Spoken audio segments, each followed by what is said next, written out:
Okay, I'm going to bring you, okay, is that okay like that? Yeah. I'm going to bring you 20 minutes of cosmos, apocalypse, redemption, and a lot of probably death too, and no apologies. So the reason I said that I'm a dreamer is I believe everyone's work is really informed by how their lives have been, and I had many years where I was unable to do very much during the day because of illness, and my dreams were so vivid that that's what changed my life and how I became a poet. And Alice Notley writes, I want real and dreamed to be fused into the real. Rip off the shroud of division of my poem from my life. Try to stay. This is from a book-length poem called Life's Spool. And Tim, I love hearing tools in poems, and you had spool. We live like arrows, dark shot through space. Our future no longer belongs to us. We hold our hands up to shade our eyes from the diamond of glare. Calved, halved glaciers break into the sea sacrificial, creating waves that threaten to overcome us. Who chips the glaciers? Not enough duct tape in the world will hold them together now. The future no longer belongs to us. Now we're riding buses in blizzards with ghosts. We've lost our fortune tellers and deal with demands of demons, grains of sand grit on the teeth. Now we're tourists looking up at a beautiful glacier from shore. Suddenly it calves, reveals its teeth up to the voracious sun, Icelandic blue, a palette of crash into the sea. And we run for our lives like idiots in a tidal wave dream. I'm going to do the water.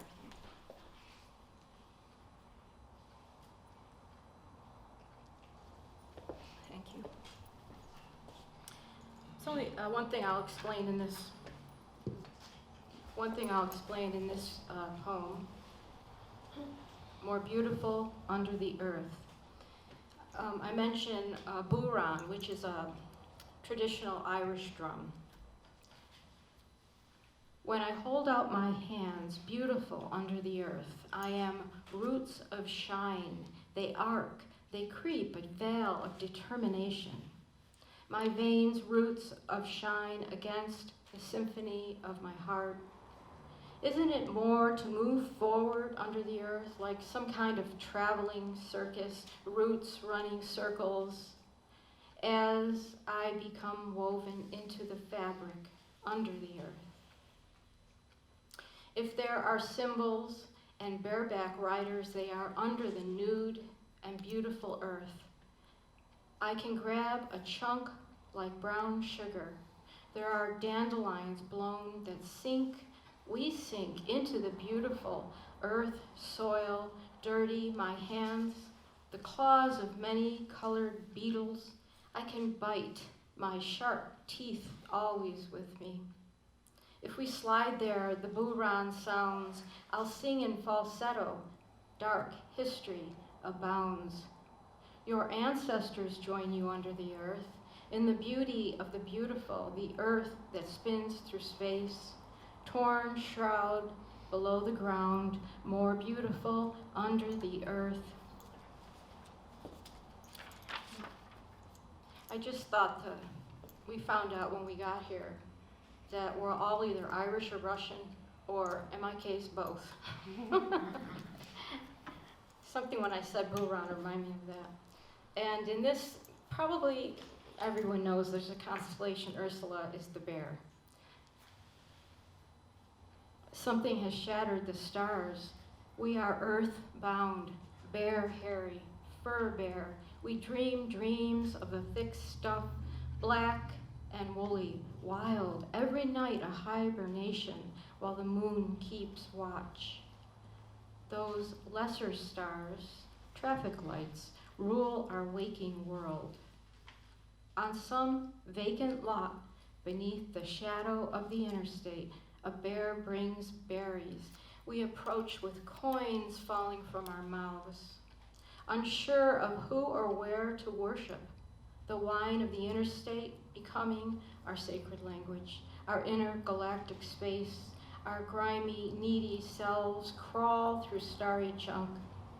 The constellation of Ursula, constellation of our beginning and ending, those jets rumbling, sealed envelopes of nightmares in this wounded galaxy.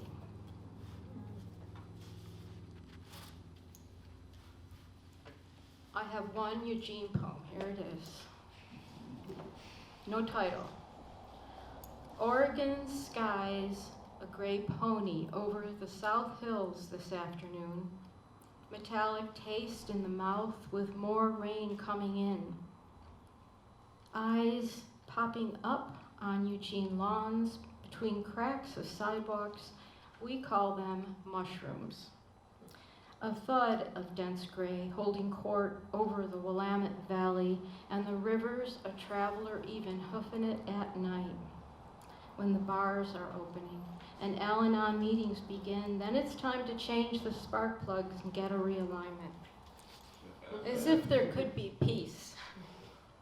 It's times like this the ghost of love floats with the currents, maybe tangled on a root ball. As if the river was a book of dreams, the beast of truth, the gasoline of our universe.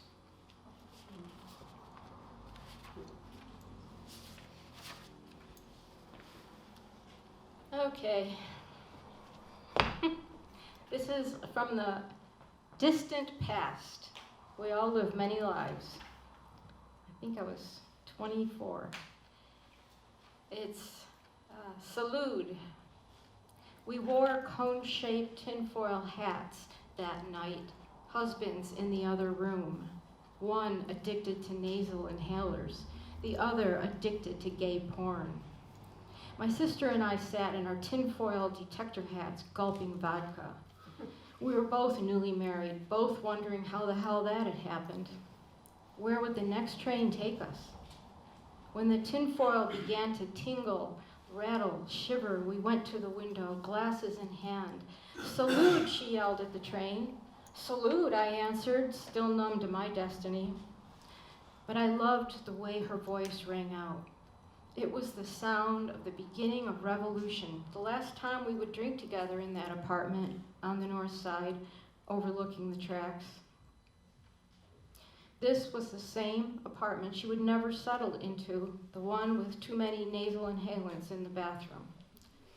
They'd married on Halloween. The minister didn't show. Someone had to page him at the airport. They divorced on Memorial Day. My sister went to New York City and lived with Spanish Louis. He was running guns from the back room of the apartment. She developed an affinity for cocaine with him. Once again, the nose. Oh, life and its indignities. Oh, false weddings and noses full of cocaine and inhalants. Oh, homes that are not our homes. And Spanish Louis shot in an after-hours bar when it was robbed. This is why we needed the train and glasses raised, the sounds of our lives waking up. Night with a way to swallow us up if we lost the train schedule or did not have the energy to pack the bags.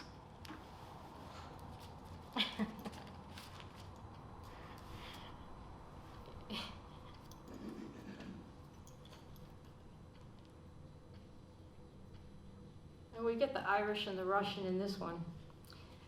If you've had a genteel life, you may not know what a Boilermaker is, but it's a glass of beer with a shot of whiskey in it. Mana. This begins with a time of triumph. 10 sequoias towering in a circle, those guardians of the new magic, when you cast the spell back on yourself, you are shown how to jump headfirst into that barrel of rainwater at the Agua Caliente Casino. You're throwing the dice.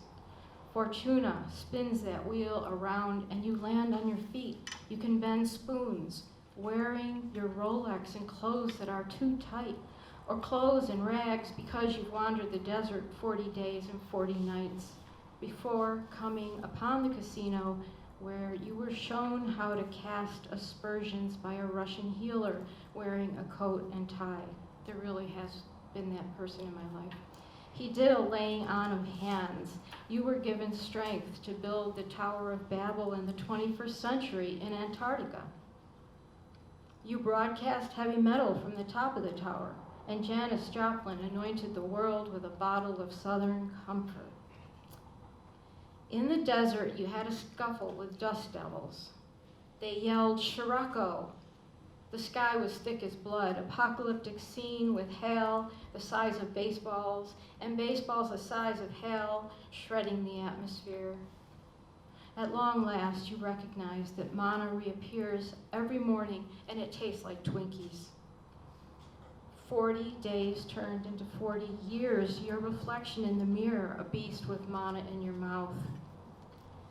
When life's a trudge, you memorize the pledge of anti-allegiance, wait for the spin cycle, read the history of the Irish. 400 years of resistance and rebellion, this is your DNA. Swerve, DUI, DNA is drunk, drunken Irish, drunken Russian, grandfather on the porch drinking Boilermakers for breakfast. Whiskey breath DNA, years after his death, he tells you in dreams, I've just been in this other room the whole time. You realize your family's been on a rough road. Your paths have been aligned. It's been a tough assignment, but over the centuries, we've all found mana. We just never realized it. I'm putting people to sleep. No, I listen to poetry readings with my eyes closed usually. This is a poem about my life. The crops failed that year. Maybe there was famine, fruit dropped malignant from the trees, and I huddled in bed for a century. A white owl appeared in the pine trees outside my window. Down the hill, the yard was cut off by train tracks, the S&P making its twice daily chug up and down the coast. Hidden Beach was off limits when I could no longer walk there. I knew I had left the world of getting and spending. Instead, collected images in notebook after notebook. A Tibetan doctor took my pulse and told me I needed a boyfriend. I swallowed those precious pills he prescribed, but wouldn't need a boyfriend. A Brazilian shaman told me to close my eyes while my aura was cleansed with a large feather. A vision of brilliant sky blue light would become my healing color. In exchange for cowries and mudcloth hat, a Haitian healer told me I had been a slave in a former life. An iron collar around my neck where the cancer was. I peeked through my eyelashes and saw her transform into a fierce lion, her black hair spread out, framing her face. Then she gave me beads of Chango, the protector at the crossroads. I boiled Chinese herbs for 3 years, a bitter concoction that included dried locusts. I drank the bug juice and had acupuncture from a Chinese oncologist. Then I was caught in a rip current and forgot to swim parallel to the shore, was carried far out to sea, and the tumor that was cancer became a golden egg that I dropped into the waves. The gold became a part of everything. I was the healer I was waiting for.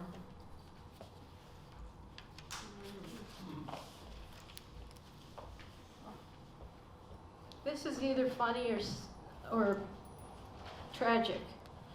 My parents died both died in the last 4 years. My dad called me once when he was 85 and said, I hate living well with these old people. He was 85. They were in a seniors mobile community, and they were snowbirds from New York to Florida every 6 months. And they did that for 25 years. And the other thing in this poem is, in this community, Alzheimer's was called old-timers disease. Snowbirds. On a diet of donuts and hard-boiled eggs, they take to the interstate like the Indy 500. A flock of snowbird retirees giving each other the finger from the passing lane. There's urgency to live a life of one season, summer, and a wardrobe of shorts without end. Loading the golf clubs and the Titleist golf balls into the trunk, leaving a small space for the dog's crate in the back seat. All other belongings forsaken because there are mobile homes full with what the previous owners left, an inheritance of the dead's taste and decor, but nothing else matters but sunshine. Ambulances in and out of the park. Neighbors succumb to age and destiny. If you don't like living with old people and old-timers disease, get used to it. Get used to sharing the lake with rainbow perch, egrets, painted turtles, and 6-foot gators. Get used to wood storks and the neighbor who fed them cold cuts. Fish crows fly so high overhead they look like specks. They cry, no, no, and maybe drop dead fish from time to time. Get used to humidity and sago palms, bingo night with bitches. Arrival of mail, the highlight of the day. Walking in the sun, sitting out in the sun, sun beat the beat of the sun, and life slipping away from the known. How am I doing that time? I didn't look when I came up here. Well, how about Erica, you're our timekeeper. You have 2 more minutes at least. Oh, okay. I'll do the one that I was going to end with. I'll read. The body is an envelope. Sealed within that envelope, bees buzz, the pollen of the heart healer. At night, crickets tilt those dry grasses of the skull. The brain a swamp pond at the top of the black cracked spine. Each vertebrae set with a garnet, each garnet drunk with wine. The body stands on shifting sands, the bloodstream a pulsing envelope, and the railroad tracks of longing all the way to the horizon. Longing sealed forever there. The body is an envelope, the heart a druzy quartz. I saw it when I used a letter opener, made a slit of wonder like watermelon, a cracked clock ticking the day you were born, a message in Morse code predicting avalanche, tsunami of tongues informing you why you can never break free.